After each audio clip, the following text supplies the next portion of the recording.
We are glad that you are here with us on this special day of programming as we pay tribute to the incredible and critical work that nonprofit organizations are doing to make an impact in our community each and every day. I'm Julia Reardon, Grants Manager and Producer here at Dctv. One of the many reasons that we are here today is to highlight the hard work of our nonprofit grantees serving Washington, D.C. and the greater DMV area. Through our grant program, we engage storytelling, nonprofit expertise, and showcase the impactful work that our awarded grantees are doing in the district and beyond. The vision for the Dctv Nonprofit Capacity Building Grant Program really started many years ago. We have always known how critical the nonprofit sector is in DC, the mecca for nonprofits. So many people are served by nonprofits in so many ways, so we started working with nonprofits to help create and distribute meaningful media that is impactful. The Dctv Nonprofit Capacity Building Grant Program was established in 2019 to help nonprofit organizations build their media capacity and to provide video benefits directly to the hands of nonprofits by having them appear in our Dctv produced original programs. We wanted to share expertise from nonprofit leaders in a different way for our communities. This year, we have had 2 grant cycles join us. These are the recipients of the 3rd and 4th cohort of grantees. As we press through these unprecedented times, while we continue to see the effects of the COVID-19 pandemic, we are now more than ever invigorated with our purpose to enhance nonprofit media capacity in these times where video and visual storytelling is needed more than ever. Congratulations to our grantees. We invite all nonprofit organizations who serve Washington, D.C. and the greater DMV area to apply for the Nonprofit Capacity Building Grant. We award grants twice a year, in January and in July, so if your organization is interested in applying for this unique grant opportunity, please visit us online at www.dctv.org/grants to find out more about the program and how to apply. Let us help your organization tell quality stories about the important work that you do to make a positive impact in our community.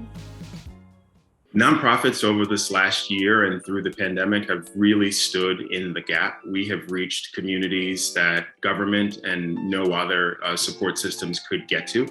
The communities hardest hit and the people hardest hit with challenges. So when you look at organizations that have distributed PPE, have helped to get technology to homes where young people were being challenged with virtual schooling, providing food and even shelter, those are some of the things that were so important and more important during this challenging time that nonprofit organizations were able to execute gracefully and masterfully.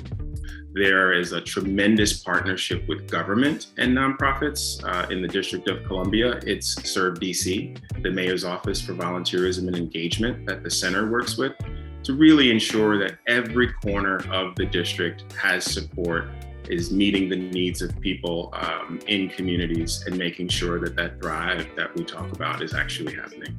In 2020 and 2021, our nonprofit community stepped up in epic ways, especially during the onset of the pandemic. They leaned in to ensure that there was no disruption of essential services on behalf of our residents by providing access to food delivery, housing, and health and social services. Our mayor and local government officials also look to nonprofits to be the trusted relationship and provider to their constituents for COVID-19 testing and vaccine availability. So they have really been at the backbone and the foundation of our community during this really sensitive and unprecedented time. Stay involved, stay connected. It's not enough to just sit around and watch and see what's happening. It's super important for us all to do our part and share in the work of our communities.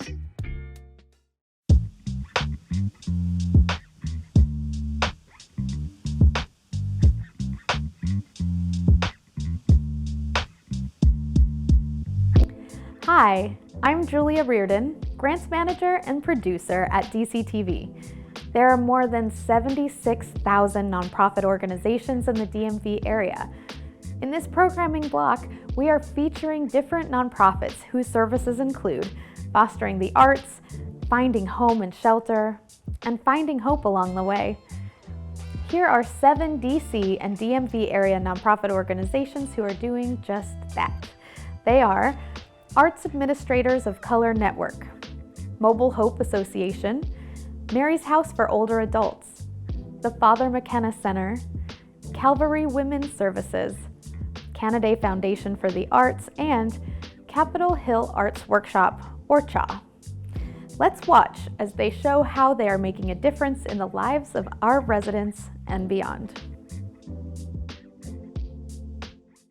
I'm Erica Hawthorne. I am the board secretary for the Arts Administrators of Color Network. When the organization was founded, our founders were both located in the DC area, deeply connected with local organizations in the arts, and it was just a great starting point. Since our founding, we have expanded to become national, and we're even thinking of rolling out a chapters model because there's interest across the country of having that more local-based community that we have had in the DC space. The Arts Administrators of Color Network has a mentorship program, which is how I first joined the community and learned about all of the other opportunities. To date, we've served over 40 mentees, and they've all been paired with leaders that are either C-suite or have just deep experience in the arts and administration field. In addition to that, we offer all sorts of professional development opportunities. They've ranged from things like emergency preparedness to how to transfer your career if you're trying to move to the next level. And beyond PD, we also have networking series, happy hours, brunches, even virtual networking to just bring people together and create a safe and fun space where we can be ourselves, take a breath, and just enjoy each other's company with people that are like-minded. Our biggest staple program is our annual Convening, which has grown from serving 75 attendees our first year to over 350 attendees when we hosted it at Eaton DC in 2019. And then in 2020, we had to switch virtual and reached almost 600 attendees. And this is from a volunteer board of people who some of our day jobs don't even reach that many attendees through our convenings. So it's been really transformational to see how we've grown that program. For me, being with the Arts Administrators of Color Network and growing from being a mentee to a volunteer and being able to join my first full board experience has been a huge growth journey. And through my time with AAC, I've been able to offer support with our governance structure, creating a fundraising plan, serving on various committees, and just thinking through how we can make the operations behind the scenes support all of the program and outputs that we do for our community. Arts are who we are. It's how we express our human emotions, it's how we express our creativity. And through the Arts Administrators of Color Network, we get to do that with a community. There are so many ways to get involved with the Arts Administrators of Color Network. So keep an eye on our website, join the Facebook group. There's a private Facebook group for artists and arts administrators of color. And just keep an eye out. There's going to be a lot of different ways to engage.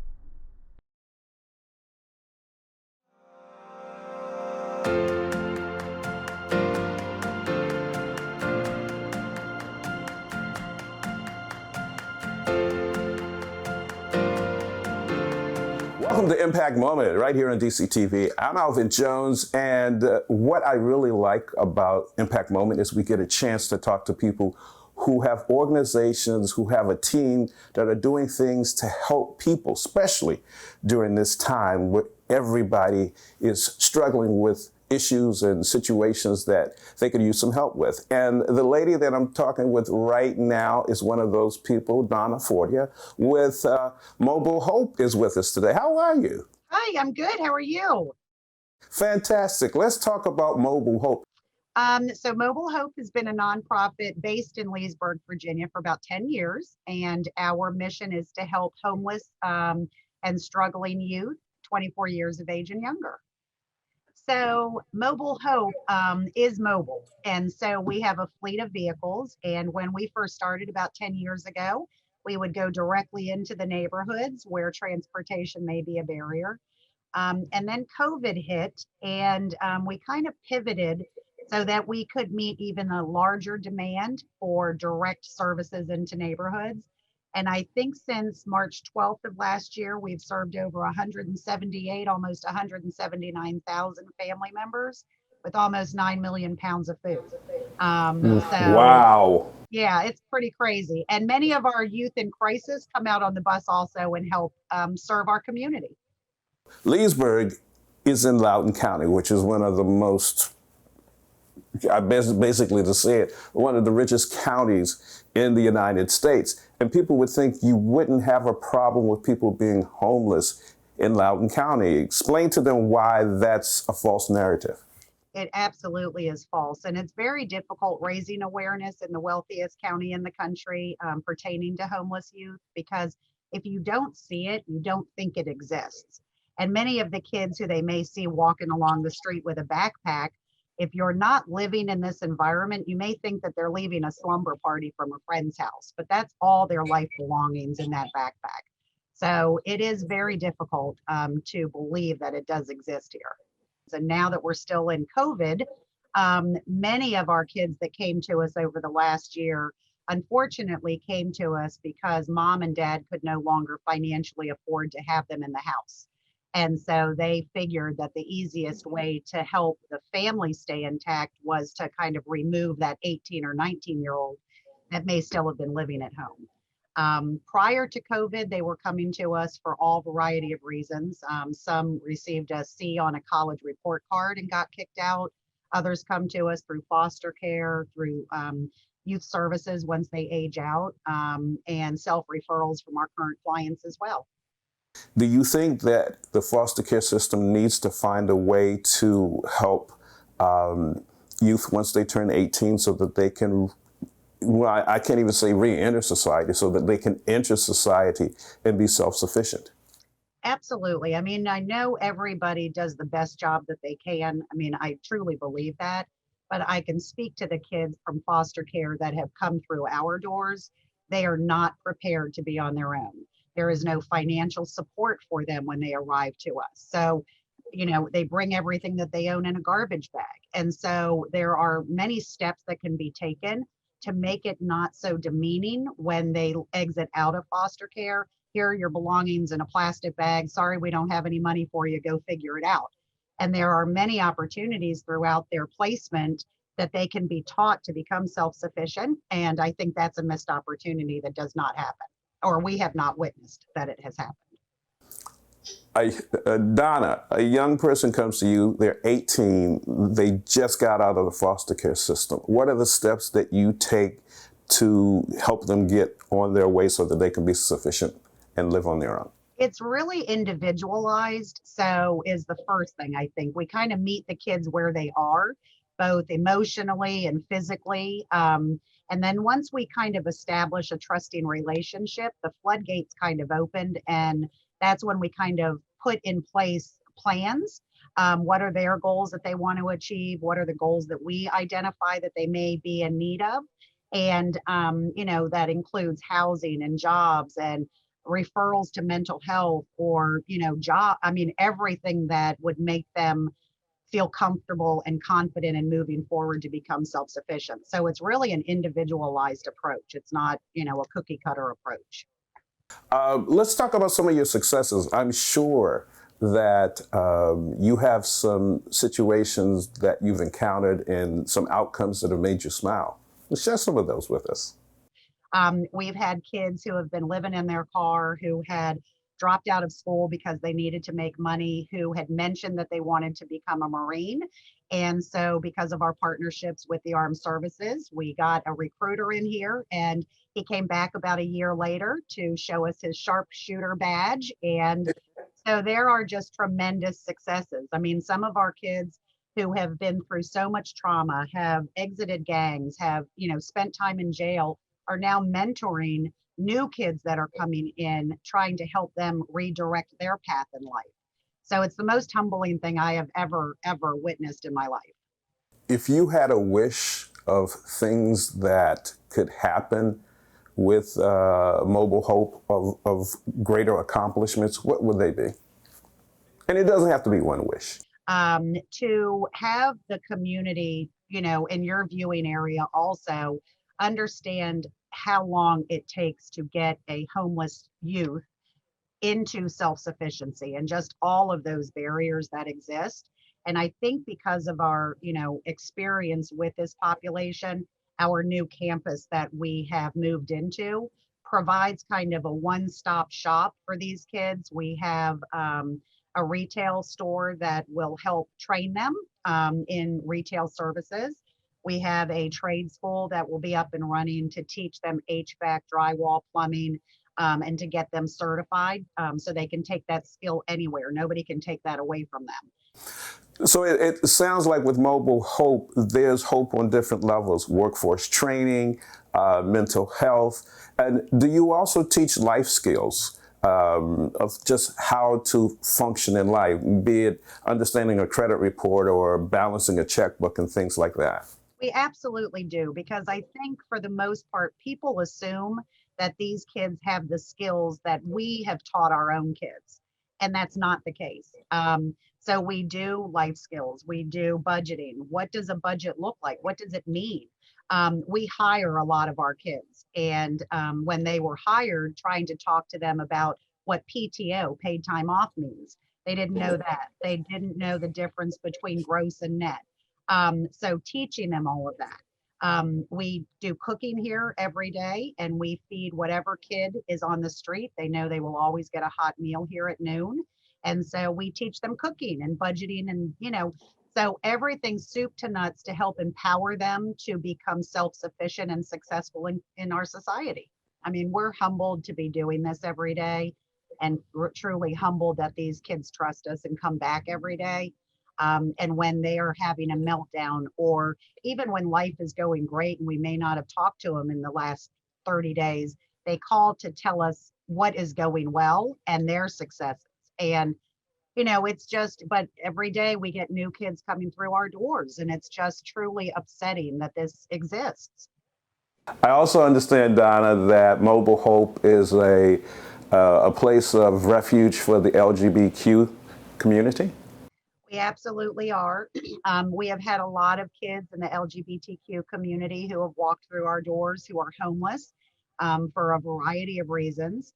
And our community partners within the LGBTQ community open up their doors for us to find safe placement and support. And so it's been really also humbling to just see how the community opens their doors as well to help our kids in crisis. Donna Fornier with Mobile Hope, thank you so much for coming on Impact Moment. Thank you very much for having us. We truly appreciate this opportunity. For Impact Moment, I'm Alvin Jones right here on Dctv.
Welcome to Impact Moment right here on Dctv. I'm Alvin Jones, and this episode includes a great interview with Dr. Imani Woody. She is the president and CEO of Mary's House for Older Adults. How are you, Dr. Woody?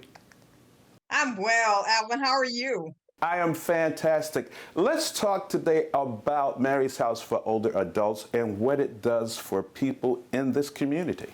My dad was ill and getting older, and we needed to put him into a good nursing home, a good facility. And my pop was a middle-class guy, a preacher, upstanding community guy. So we went into one of the good facilities, and he had advocates. He had his wife, he had my wife, his grandkids, and other folks who advocate for him. And it wasn't because the people didn't like him or weren't efficient, couldn't do their job. It's just the environment of a nursing home or of assisted living facility that kind of negates your humanness. And we ended up pulling him out of that facility and taking him home, and he died at home.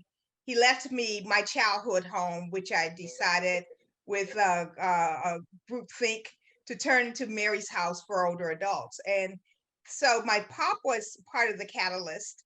But secondly, a guy who was part of our community, a gay white guy who lived in Bethesda or Chevy Chase. I never can get those suburbs right, but he lived in one of those suburbs. And he was found in his apartment 5 days after he died. So that means he died alone. He died without anyone knowing for 5 days. And so that had an impact on me.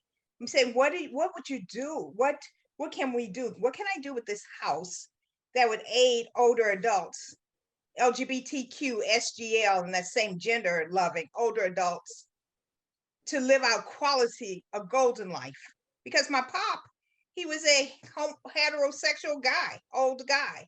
So what would have happened to him in this nursing facility had he been an out lesbian, an out gay man, or even an out trans person?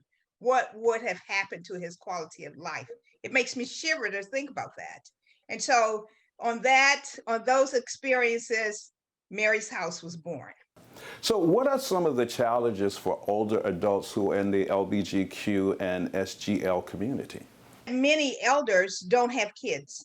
Like I was the person who was taking care of my dad. And who takes care of our elders? Who takes care of elder parents? Children. But if you don't have children, who takes care of you? So there is this whole concept of chosen family. So I think of family as a biological family and logical family. That's who takes care of us. And to top that off, during the AIDS epidemic, many people died. Many people lost their logical families. There's a person in my research that talks about he's lost over 100 people to the epidemic, and he has no old friends that are his peers. I want to thank you and Mary's House for Older Adults because that connection is very important, especially in those golden years. And without you and Mary's House for Older Adults being an advocate, those people don't have the support that they need, and that support just gives them the will to make it another day. It does. It gives us all the will to make it another day. We have purpose, right? Without purpose, what's life, kind of? The Reach Out and Touch program intentionally reaches out because people will stop calling or not call because they think they're going to be a burden, or they don't have time, or they just, you get into a place where you just, I don't know about you, but there's some days I don't want to talk to anyone.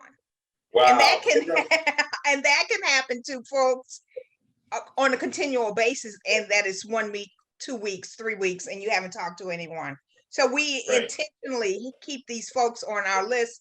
We send cards just because cards. So we have postage, we have stationery, we have, so we have all these little that are major bills, that resources that we need and have, so that we can send out and make it a wonderful, enriching day for an elder, right?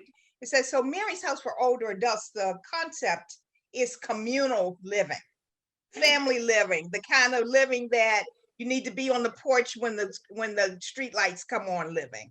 We want to be that kind. We want communal living. So I'll knock on the door and say, Mr. Jones, how are you today? That's what's happening in Mary's house, which is a 15-room facility that is going to be built in my childhood home. We're talking about communal living. You'll have a small kitchenette, but you have to come out for the big stuff, for the large kitchen, the library, the computer room, all that stuff you come out for, and you build community. And so we're the only communal living entity that's working to build this kind of housing that's communal for LGBTQ people in particular. Dr. Woody, thank you so much for taking the time to spend with us on Impact Moment. We really appreciate what you do. We really appreciate what Mary's House for Older Adults provides. Keep up the good work. There are people right now who are watching or saying they're glad that you're here. Thank you so much, Alvin. It's been a pleasure. It's definitely my pleasure. For Impact Moment, I'm Alvin Jones right here on Dctv.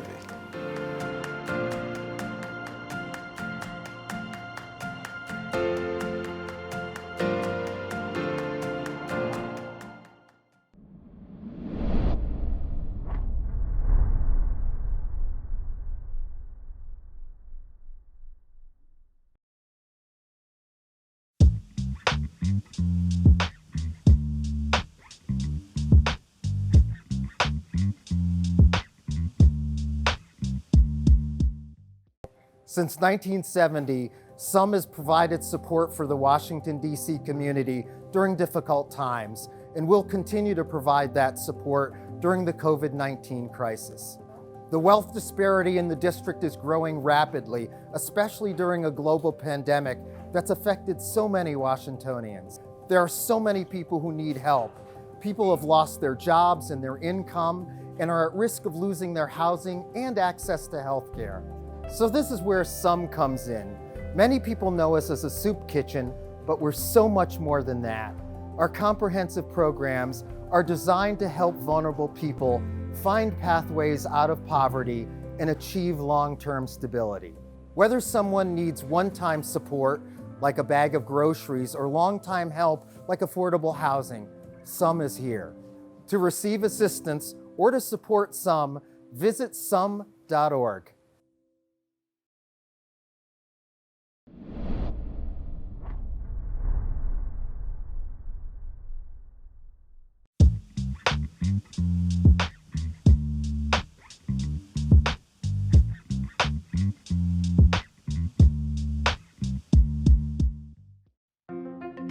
Calvary Women's Services mission is to provide housing, health, education, and employment services so that women who are homeless and experiencing domestic violence can transform their lives and achieve their own goals for safe housing and quality health. So we really feel like the important part of our programs is the marrying of the comprehensive services and the housing so that women really have a chance to heal, to do all that they need to do for themselves so that their move out of homelessness is for good. So we are really excited to be launching a new permanent housing program for women who are survivors of domestic violence, and we're calling this program Sisters Rise. I love this imagery, and one of my colleagues, when we were talking about what to call the program, said, I love to think about these women just standing up and rising together. And so we will serve up to about 25 women in permanent housing, and like all of our programs, we'll provide the comprehensive services so that women aren't just in a safe home, but have all the supports they need to be successful and to achieve whatever goals they may have set for themselves. Calvary is the bomb. It's the bomb. And when you get inside these walls, you receive love, care, attention, and if it's anything that I can give back, I would do it in a heartbeat. Because they gave so much to me. They gave me my life back. They gave me my assurance back. They gave me my belief back, the They made me whole again.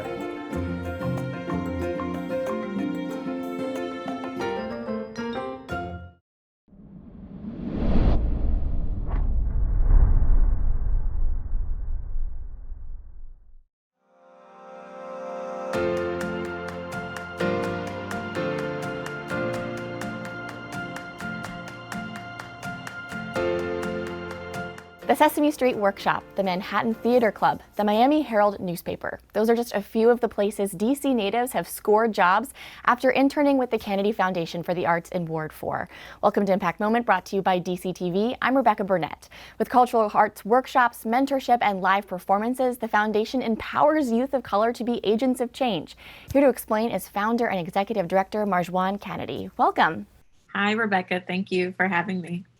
So the Kennedy Foundation for the Arts is making arts more accessible and building self-confidence and job readiness. Who joins the foundation and who, needs your programs? Who are you targeting? Yeah, well, our programs serve youth all the way from age 2 or 3 to 18. So we have a very wide audience that we serve, and we target youth of color, predominantly in neighborhoods where young people don't have access to high quality arts, and that's really our mission, is to empower youth of color to be change agents in their own community through the power of storytelling and mentorship, arts education, of course, and we do that by really connecting professional artists to those youth. So there's that mentorship aspect to it. And I also wanted to highlight the series that you had in 2018 when you toured 10 cities on the East Coast and performed for about 2,500 families. Tell us about the African American culture and folklore that you shared along the way, and what was the inspiration behind the series? Yeah, so that program was actually part of a book series that I had developed. My background is in writing and theater, and I'm a DC native. So that was my third children's book in the Callaloo Kids series. And we went to about 10 cities, touching the lives of young people, not only in the DC area, but in New York, Philadelphia, along the East Coast. And we had such a great turnout at Sankofa Bookstore. There were about 100 kids back when we could all get together in person. And the inspiration actually for that entire series was based off of my own experiences as a first generation Caribbean American young person. So that entire series is really about promoting cultural literacy, arts education, workshops, and being able to connect, young people to history and folklore throughout the African diaspora. And besides being proud of that, you must also be so proud of the former participants that I sort of name dropped in the beginning with all of their successes. How does it feel to sort of look back and see how successful they've been, maybe if you kind of helped them in their start? Oh, yes. I mean, it's incredible to see how, the young people that have worked with us as interns, and, over the years, just to see how our impact and our influence has, changed their lives professionally. So we've had some young people who worked with us from high school and while they were in college, and went on to get internships and jobs at Sesame Street, for one, major publishing houses in New York. So, for us also, it's not just about creating arts opportunities in the classroom and outside of the classroom, but also that professional development, and allowing, young people to see that they can make a livelihood, a living off of their arts, and merging that entrepreneurial aspect to the creative arts. Well, you're doing wonderful work. And if anyone wants to find out more or maybe get involved, where should they go? What's your website and social media? Yeah, you can find out more about our programming and our work that we're doing in the DC community at our website, www.kennedyfoundationarts.org, as well as we're on all the social media channels at Kennedy Foundation Arts. We have some really exciting programming and offerings coming in the fall. Well, thank you so much for taking the time today. I really appreciate it. Yes, thank you so much, Rebecca. And thank you to our audience members at home for tuning in to this episode of Impact Moment. It's part of Dctv's nonprofit capacity building grants program, bringing meaningful media to the DMV's nonprofits that are making a difference. Find out more at dctv.org/grants and stay up to date with our latest productions on our live stream at dctv.org/live.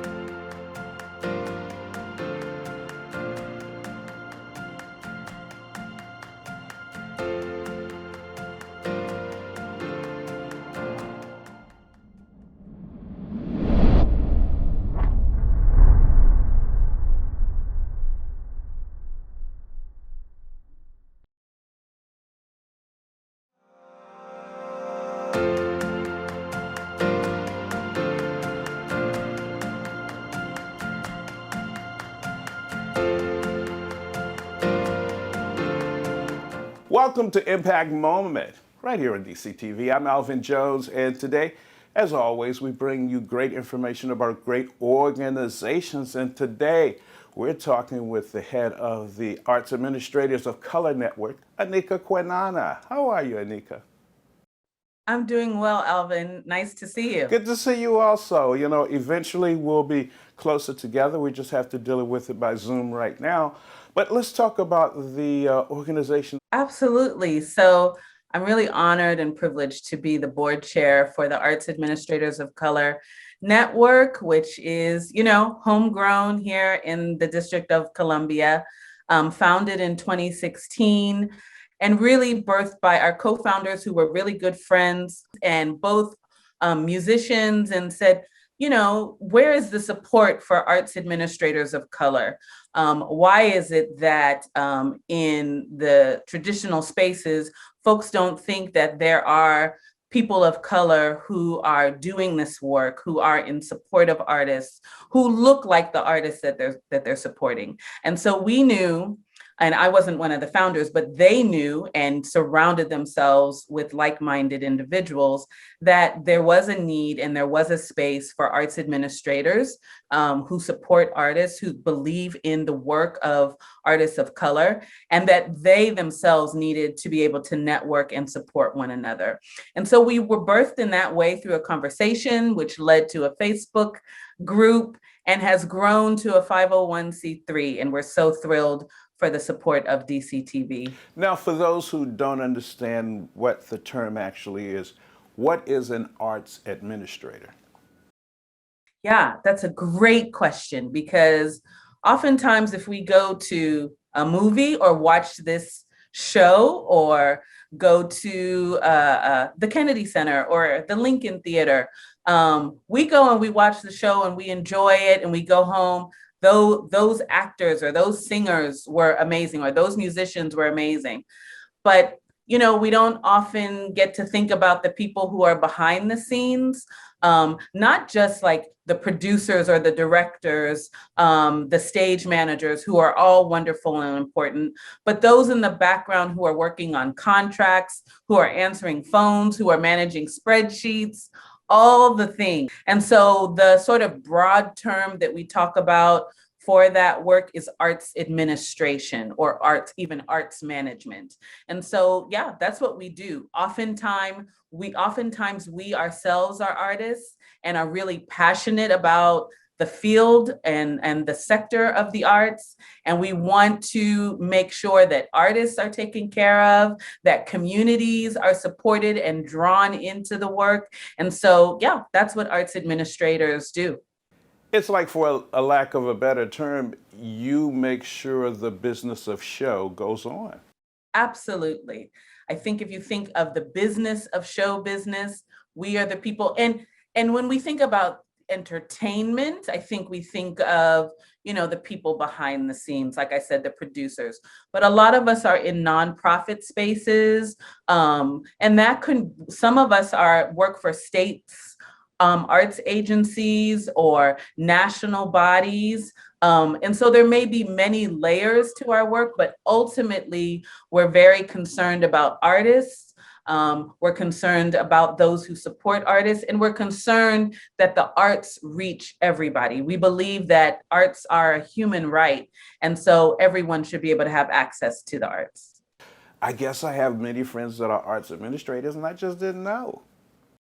Yeah, and oftentimes we don't use that term, and that's fine. We can have different terminology, but we really want to support, across. And so we found a home in the DMV and really, looked at, because obviously we have so many wonderful institutions here and broadly arts, that includes museums. So obviously we've got some of the finest museums in the country here, and arts institutions, heritage institutions. So you'll find us in different places and spaces, right? And so the idea started here. We started with looking at ways, how can we support each other? First of all, it's just networking. It's just creating spaces where people can come together. When we first started, there were a whole series of happy hours and things that we did. We started mentoring programs so that what we call emerging arts leaders could find support in more seasoned arts leaders, and maybe vice versa, because some who are more seasoned can learn from those who are emerging. And then we started to have an annual convening. Last year actually was our fourth annual convening, and we've seen it grow from a collection or a gathering of about 50 people to last year, our virtual convening was about 500 people from across the country.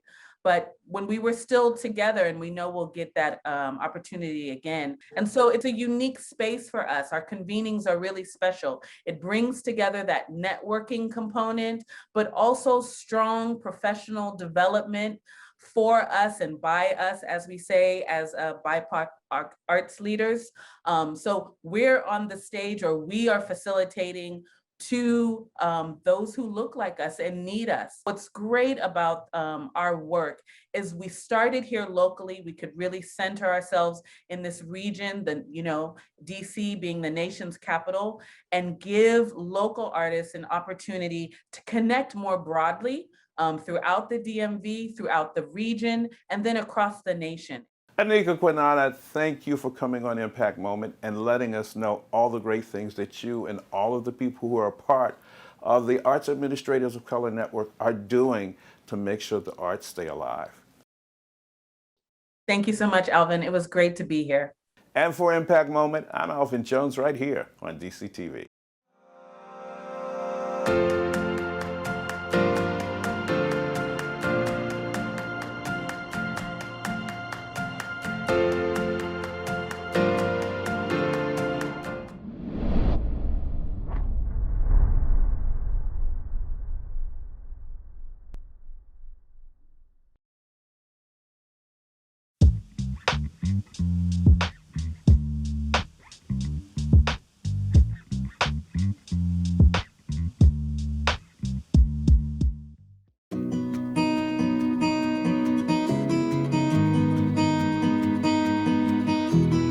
Each year, about 1 in 100 people in DC are counted as homeless.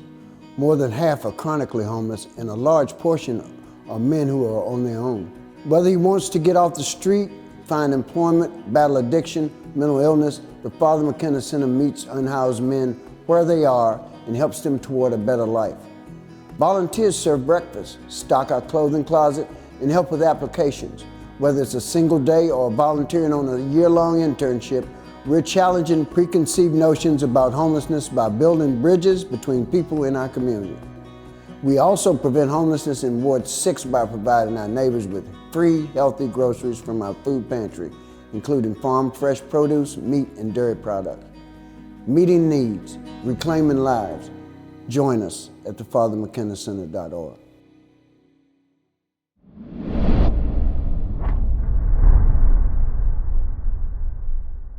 Beacon House's programs focus on closing the education achievement gap that exists between students of color in Ward 5 and their white peers. Despite the significant racial and economic inequities our students face, they demonstrate year after year that with our support, they can and will achieve academically. I got my book published through Beacon House. If it wasn't for Beacon House, then I wouldn't be a published author that I am today. These people have really seen me grow up since I was like 5 years old. It makes me feel like there's always gonna be people who know who I am and who like understand me. To have this as a constant, to have this place as somewhere I can be like, yeah, I know Beacon House, I actually grew up there. I actually am honored to be able to say that because it's a community. You're gonna make friends no matter what, no matter who you are. If you're just open to joining the community will accept you.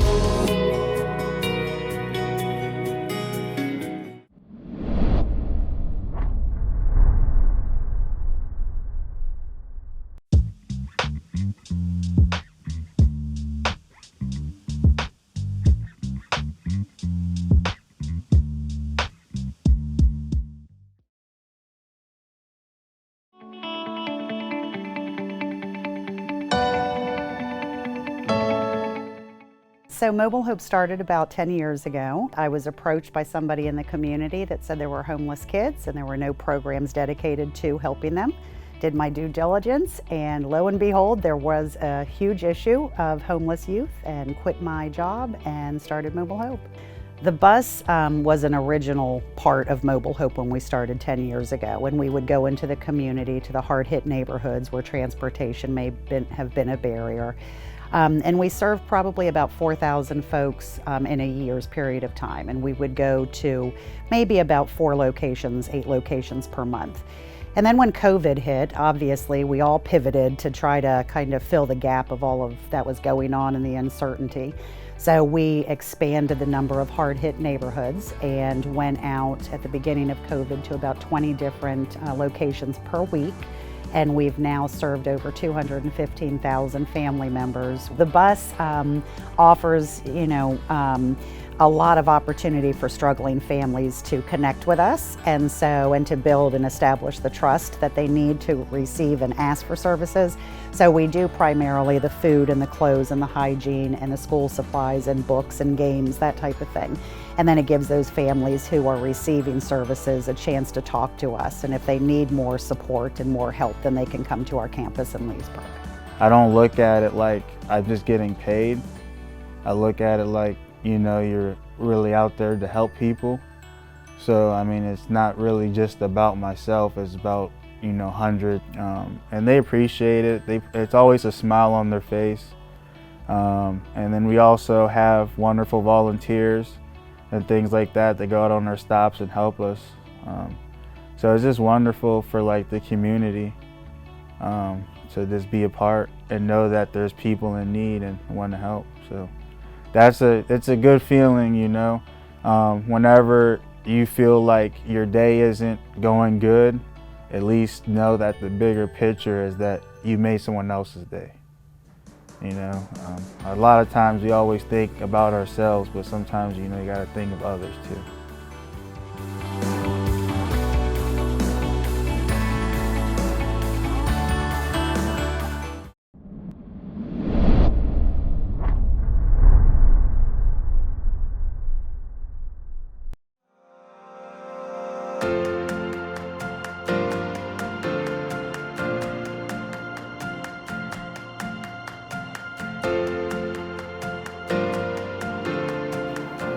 Welcome to Impact Moment right here on Dctv. I'm Alvin Jones, and today we're going to get some great information from Chris Thompson, who's the CEO of Calvary Women's Services. Chris, how are you today? I'm great. It's good to be here with all of you. Same here. Thank you for coming on. Let's get right into it. Homelessness, how is it different for women? So what we see in homelessness here in DC is that women come into homelessness because of domestic violence. They may have experienced loss of job, loss of income, maybe mental health crises, struggles with addiction. For all those reasons, women find themselves without a stable home and come to places like Calvary Women's Services.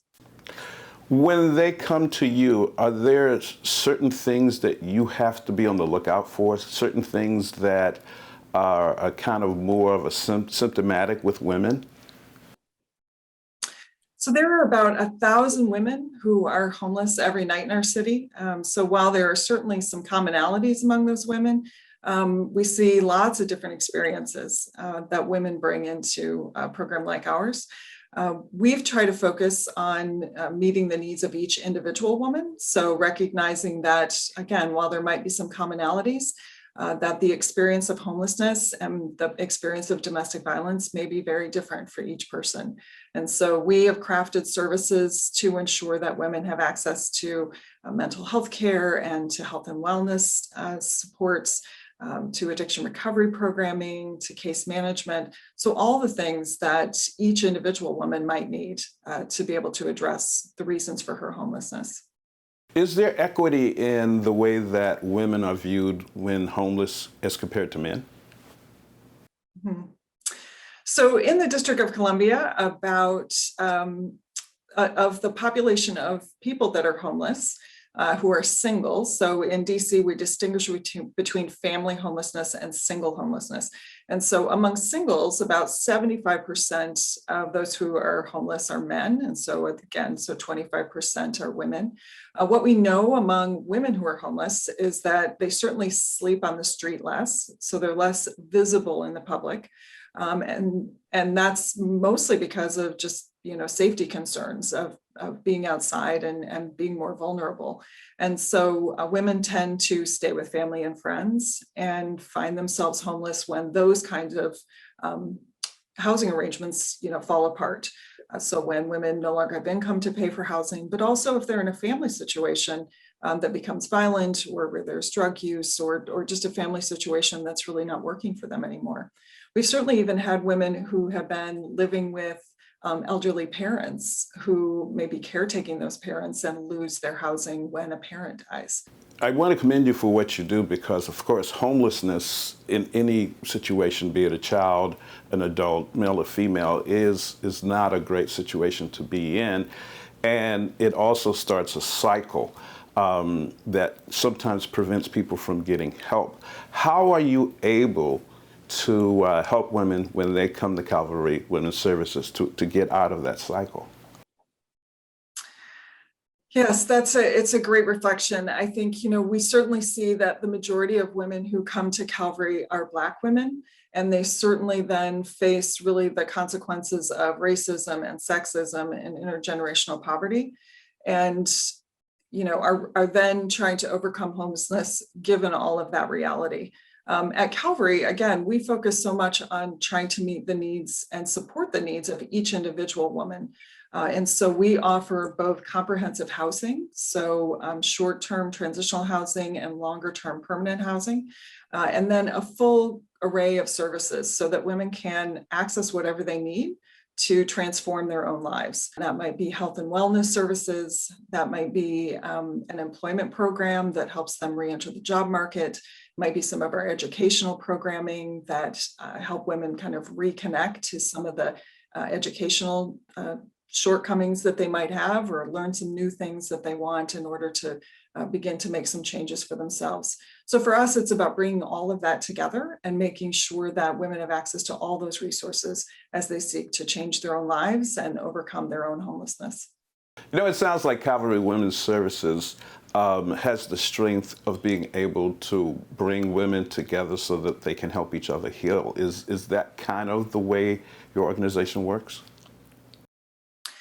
Yeah, I would say we work really intentionally to build a broad Calvary community. And so that is absolutely foundational for women living in our programs, where they may be sharing bedrooms, they may be sharing apartments. It's also true of the culture within the staff and within the volunteers and supporters that we have. During the pandemic, I think it's just incredible that we were still able to receive the kind of support that we did from our volunteer community, who we really consider a part of our broader Calvary family. And it absolutely is grounded in the ways in which women support each other and build community within the programs. I think that's a big difference in how women experience and overcome their homelessness. And maybe it's not dramatically different than what men do, but it's certainly, in my experience, a way that women do bring about change in their own lives. and a way that overcoming homelessness and beginning to recover from some of the trauma they've experienced is possible for them. Wow, I'm really inspired. Thank you so very much for coming on Impact Moment. I really appreciate it. Thank you so much for the opportunity. It was great to be a part of this. It was my pleasure. Calvary Women's Services, changing homelessness to hopefulness. Chris Thompson, thank you for coming on Impact Moment. Wonderful, thank you. For Impact Moment, I'm Alvin Jones, right here on Dctv.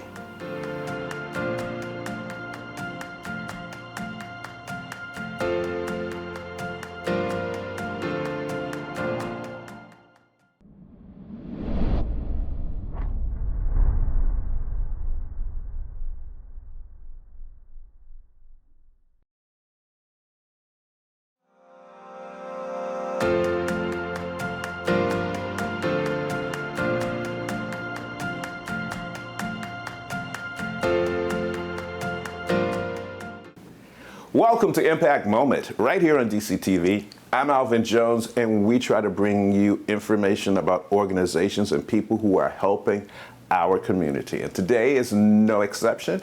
It is my pleasure to tell everyone that I have with me in this particular edition, Kimberly Cox, who is the president of the Father Mckenna Center.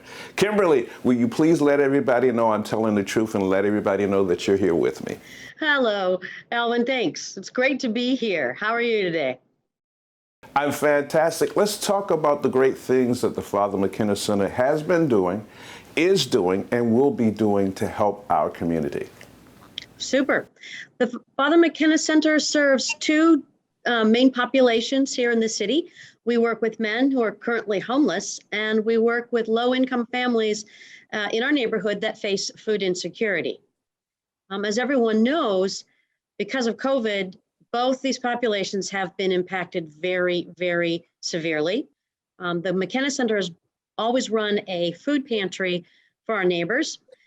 We added in COVID as a response, a community food hub open to all districts residents. We did that in partnership with the Capital Area Food Bank. And then with respect to people who are homeless, we added a service of a grab and go lunch in partnership with the Department of Human Services. Wow, that's a quick adjustment to a situation. What are some of the challenges that you find that the Father Mckenna Center is going through right now? I think one of the biggest challenges for us is the restriction on the number of people that we can serve at any one time. So pre-COVID, Mckenna Center would serve between 80 and 95 men per day. And of course, now we're restricted to, based on the space that we have, serving 20. One of our adaptations was we began to serve our meals. We do a breakfast and a lunch. We began to serve them outdoors. So in the summer, we had pop-up tents. In the winter, we added heaters, propane heating tanks to the pop-up tents to provide men with a safe place, a warm place to enjoy their meals. We set up a special tent for the case management that we do. That was the early days when the restrictions were significantly stronger than they are now. We've now shifted and we're serving 20 men at breakfast and 20 at lunch again, but now we're able to do it inside the facility. Oh, well, that's good to hear that you've been able to adapt. Now, in addition to helping people with food insecurity, you also work with homeless men. How has that challenge changed with COVID in the last year? Well, the real challenge, Alvin, has been that the services to which we send our guests. So the Mckenna Center itself is much like the emergency room. We work with the men to kind of bandage them up, if you will, and get them stable so that then they can receive services from other organizations. Then they really are in a position to take the next steps toward finding and sustaining housing, finding and sustaining a job, returning to family. So a lot of what happens is that we can work with guys to help them rebuild their relationships.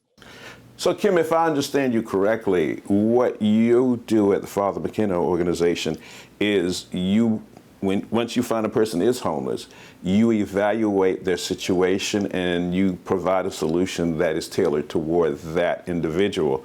And you don't just lump them all together as, as somebody would say, just a group of homeless people. You give them that dignity of understanding their special situation and circumstance. That's exactly right, Alvin. Here at the Mckenna Center, we combine low barriers to entry with high expectations. It is finding out where a man is and then helping him on a path, his unique path, to ending his homelessness and getting the things that he wants. It could be a job, it could be housing, it could be training or education. A number of the guys that we work with don't have a high school diploma, so it's helping them find the resources to get a GED. Wow, well, thank you for using that bit of humanity to just tailor something that is for that person and just not throwing them in like, oh, you're just a group of people and we're going to deal with you this way. I think that's very unique. I think that's more needed, and I think it should be appreciated and applauded. So thank you for handling it that way. Well, Alvin, I think that one of the things that I've learned, I've been here 6.5 years now.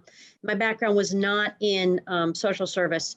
I've really learned that the most important work that we're doing at the Mckenna Center is in the heart and in the mind.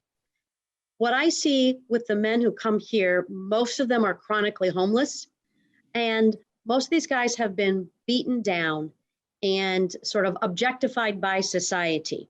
And many of them come to believe that they don't deserve anything better. So a lot of our work is in the heart, right? It is helping them understand their innate dignity. Then we work with them to help them understand how to get out of homelessness. Because as you can imagine, it is overwhelming to try to end your homelessness. No, you're absolutely right. We're talking with Kim Cox with the Mckenna Center. Let's talk about some of the success stories that probably you've experienced in the 6 years that you've been there, and I'm sure you have a bunch of them, so we only have time for maybe one or two. So that's going to be hard on you. You're going to have to figure out, of all of the successes that you've had at the Mckenna Center, which one you want to let the public know about. Thank you. As you are correct, we have a lot of success stories. I think the one I want to share today is about Danny. Danny came to Washington, D.C. 5 or 6 years ago. So he and I kind of arrived at about the same time. He had a job, a good job at Burlington Factories. When the factory closed, he ended up depressed and turned to drugs and alcohol. It destroyed his marriage. It destroyed his life. And so he left Virginia, came to D.C. for a new start. And someone directed him to the Father Mckenna Center. And he really turned his life around. And he will tell us that the Mckenna Center changed his life. You know, that's very inspiring, and it gives you hope, because that story about Danny tells me, and I'm sure you have plenty of stories like that, that the Father Mckenna Center does provide opportunity, it provides hope. So thank you for all you do to help the community, and I'm sure there's some people who are watching that may need your services now or may need your services in the future. They would be very welcome, Alvin. They'd be very welcome. Dr. Kimberly Cox, president of the Father Mckenna Center, thank you for joining us right here on Impact Moment. Thanks, Alvin. It's a pleasure. It has been my pleasure also. For Impact Moment, I'm Alvin Jones, right here on Dctv.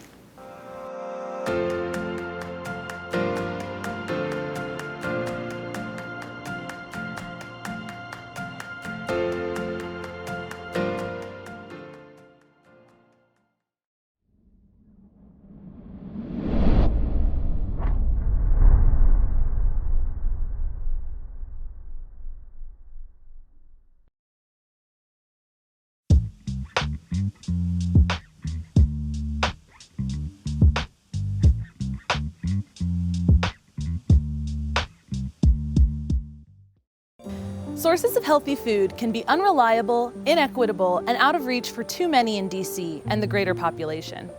At Fresh Farm, we believe local food transforms communities. For nearly 25 years, we've worked to create a more resilient, equitable, and safe food system in the DC metro area. In kitchens and in schools, at farms, and across our community, our innovative programs impact the entire local food system. Our hands-on foodprints program lets kids experience growing, preparing, and appreciating fresh food, serving 7,000 students in 19 DC public schools. Our farmers markets and food distribution programs get nutritious food where it's needed, create jobs, and generate reliable income for local farmers. In 2020, our farmers markets generated $15.6 million in revenue for 200 farmers.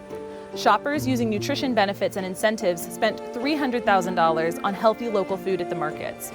We worked with 31 community partners to deliver over 22,000 bags of local produce to 6,000 people in the DC area. Fresh Farm is committed to restoring the vital connections in our local food system, and with them, the health of residents, ecosystems, and farmer and producer livelihoods.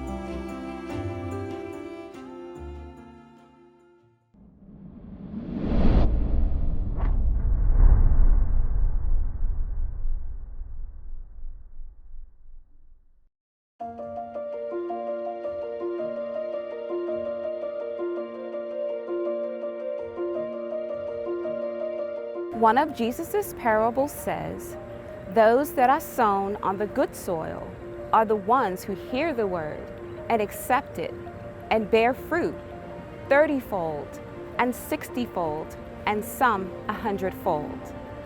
At Heavenly Urban Nature Gardens, we're preventing and alleviating major health concerns like diabetes, heart disease, and high blood pressure.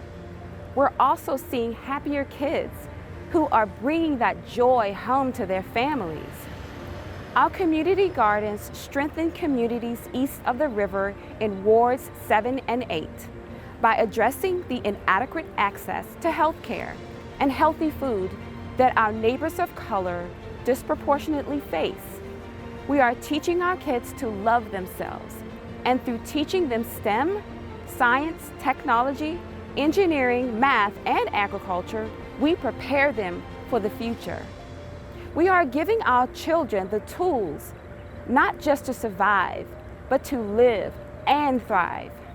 Visit HunGardens.org to start growing.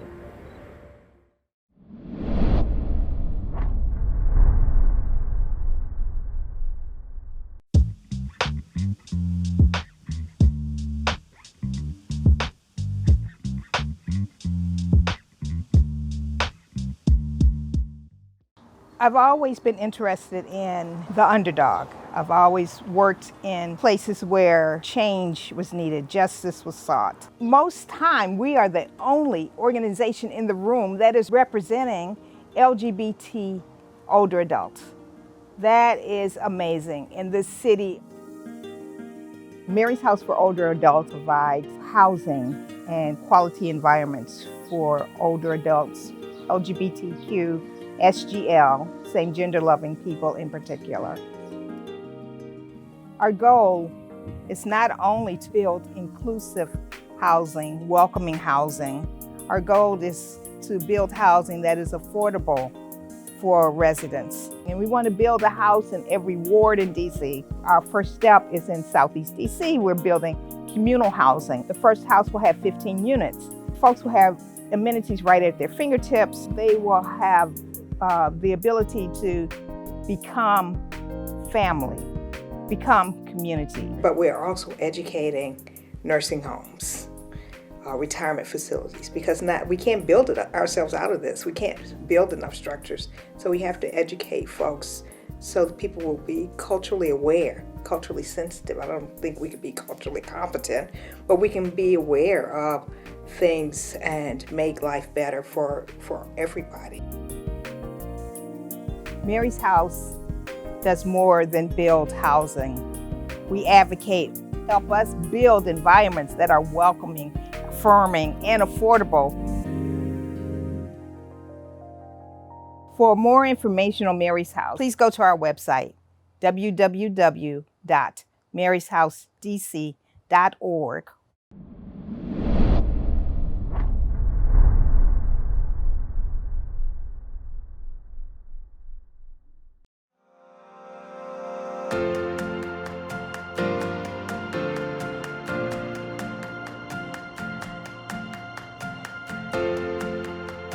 Since it was founded in 1972, the Capitol Hill Arts Workshop has used art to spark social change by making classes, performances, and residencies available to those who might not have had the chance otherwise.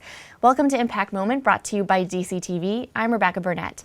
Today, the Capitol Hill Arts Workshop serves about 6,000 youth and adults each year. Hannah Jacobson Blumenfeld is the Chief Development Officer and joins me to tell us how. Thank you for joining me today. Hi, Rebecca. Thanks so much for having me.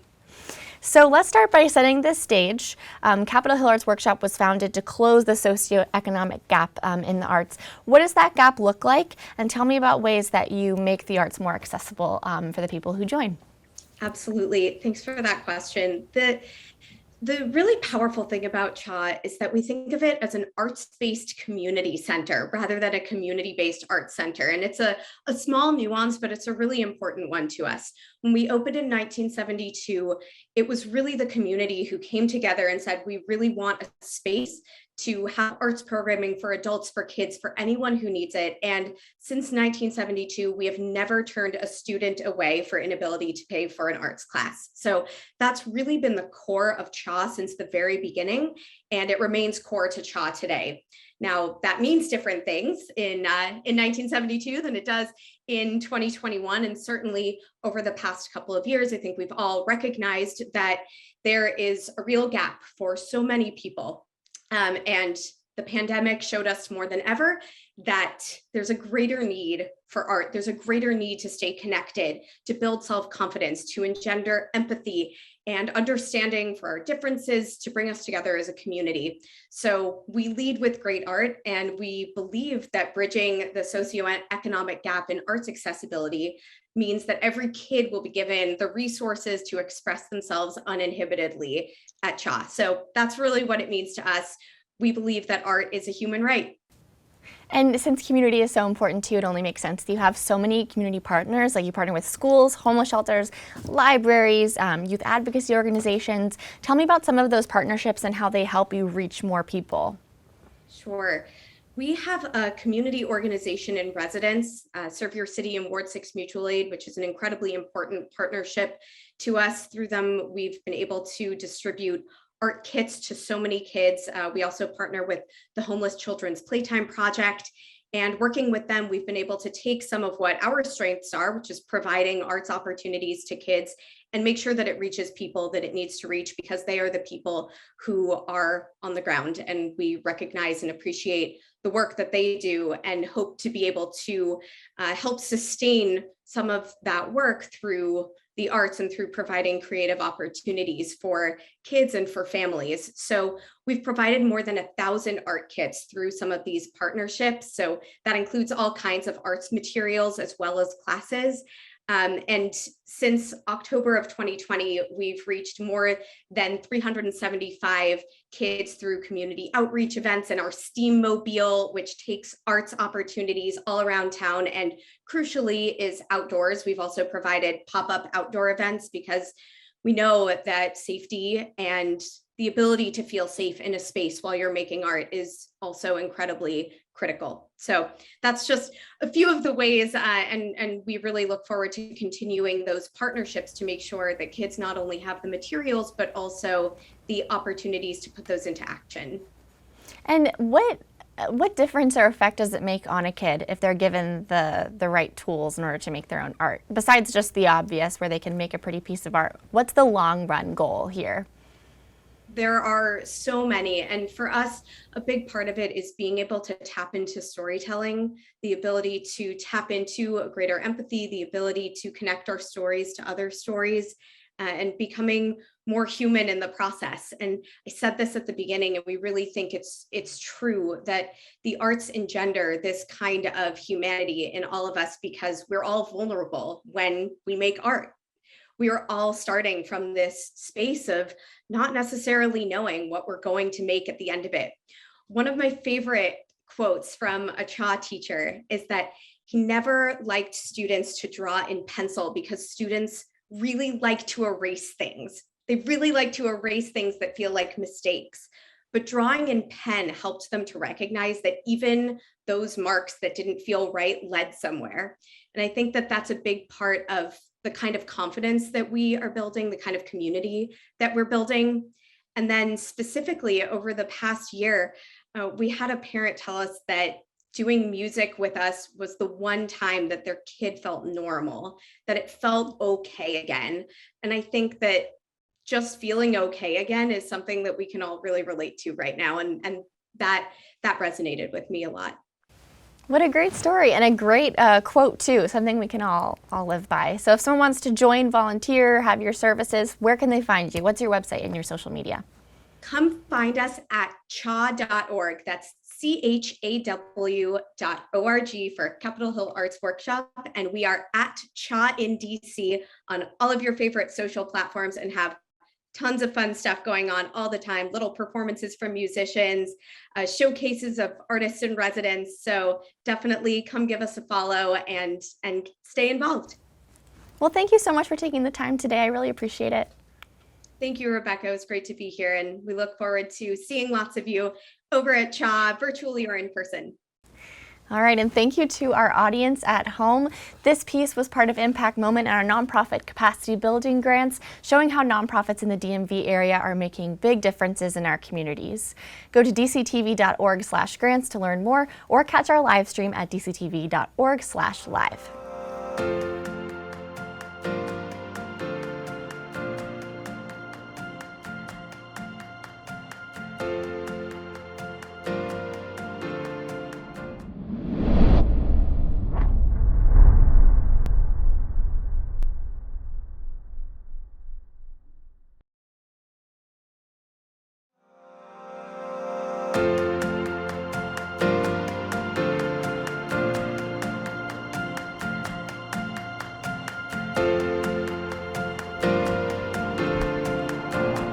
Welcome to Impact Moment right here on Dctv. I'm Alvin Jones, and today we're going to be talking with Frankie Aberlin, and he is the CEO of the Good Listening Project. How are you doing? Good, Alvin. Thanks for having me. We're listening to you, and because it's good to listen, let's talk about that. Tell us about the Good Listening Project. Sure. Well, we're a nonprofit. We promote good listening, especially in hospitals. And our mission is about helping fight burnout, promoting nursing resilience, physician well-being, and the humanization of healthcare.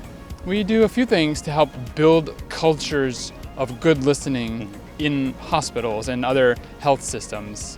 One is we provide workshops and trainings, but the thing we're most known for is our listener poets.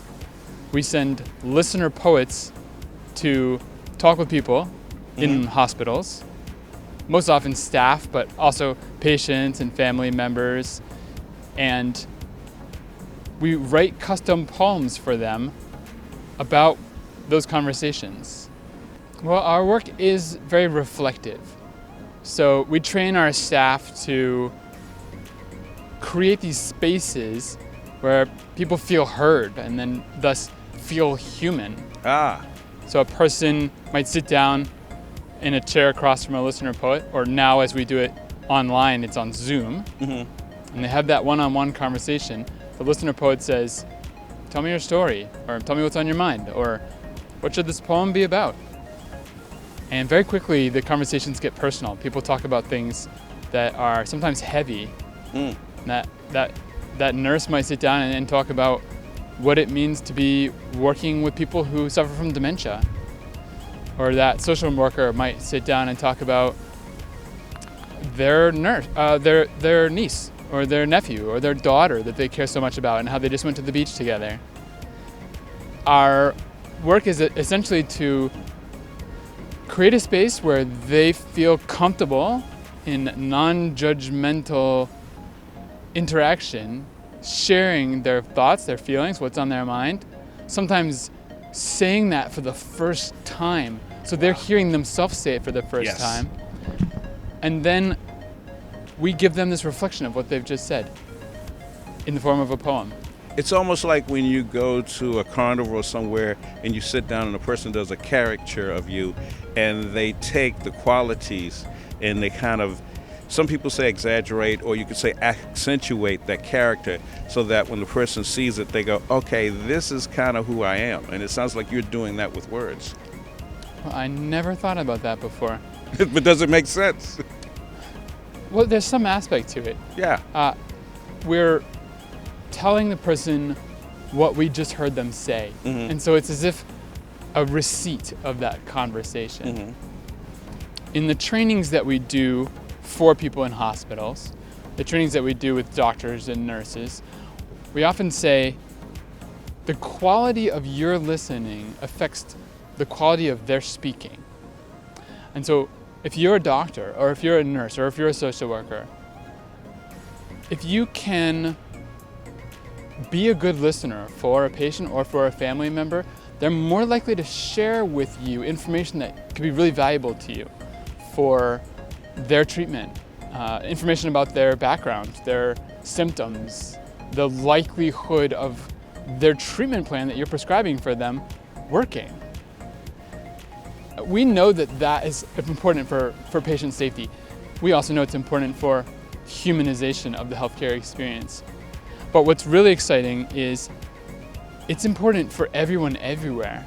It's important for nurses listening to each other, doctors listening to each other, healthcare administrators, creating this culture of good listening within their organization.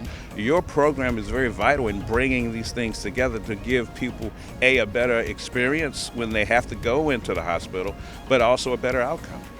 Absolutely. Also, humanizing the experience.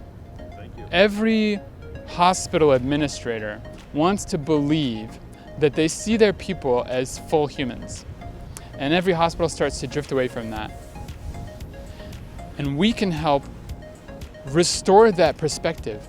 These people in our hospital are full human beings. They're not just the guy with the leukemia or the woman who has diabetes.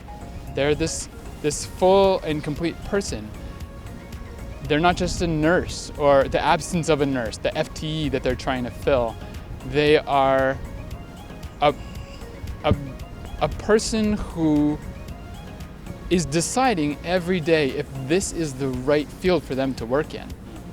When we say we're talking about fighting burnout, we're helping improve nursing resilience, we're helping people who have been drawn to the field of healing, the field of healthcare, or really whatever field that they're drawn to, stay in and continue to do that work they care so much about.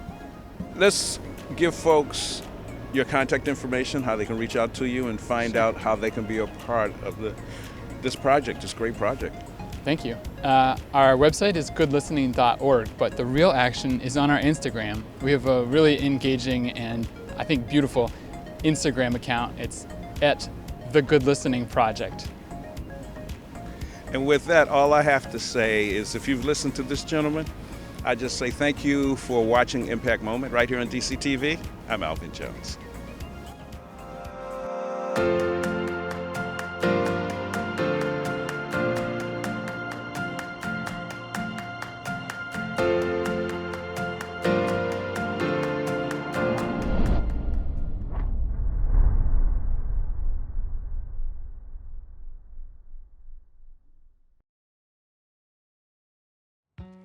We are glad that you are here with us on this special day of programming as we pay tribute to the incredible and critical work that nonprofit organizations are doing to make an impact in our community each and every day. I'm Julia Reardon, Grants Manager and Producer here at Dctv. One of the many reasons that we are here today is to highlight the hard work of our nonprofit grantees serving Washington, D.C. and the greater DMV area. Through our grant program, we engage storytelling, nonprofit expertise, and showcase the impactful work that our awarded grantees are doing in the district and beyond. The vision for the Dctv Nonprofit Capacity Building Grant Program really started many years ago. We have always known how critical the nonprofit sector is in DC, the mecca for nonprofits. So many people are served by nonprofits in so many ways, so we started working with nonprofits to help create and distribute meaningful media that is impactful. The Dctv Nonprofit Capacity Building Grant Program was established in 2019 to help nonprofit organizations build their media capacity and to provide video benefits directly to the hands of nonprofits by having them appear in our Dctv produced original programs. We wanted to share expertise from nonprofit leaders in a different way for our communities. This year, we have had 2 grant cycles join us. These are the recipients of the 3rd and 4th cohort of grantees. As we press through these unprecedented times, while we continue to see the effects of the COVID-19 pandemic, we are now more than ever invigorated with our purpose to enhance nonprofit media capacity in these times where video and visual storytelling is needed more than ever. Congratulations to our grantees. We invite all nonprofit organizations who serve Washington, D.C. and the greater DMV area to apply for the Nonprofit Capacity Building Grant. We award grants twice a year in January and in July, so if your organization is interested in applying for this unique grant opportunity, please visit us online at www.dctv.org/grants to find out more about the program and how to apply. Let us help your organization tell quality stories about the important work that you do to make a positive impact in our community.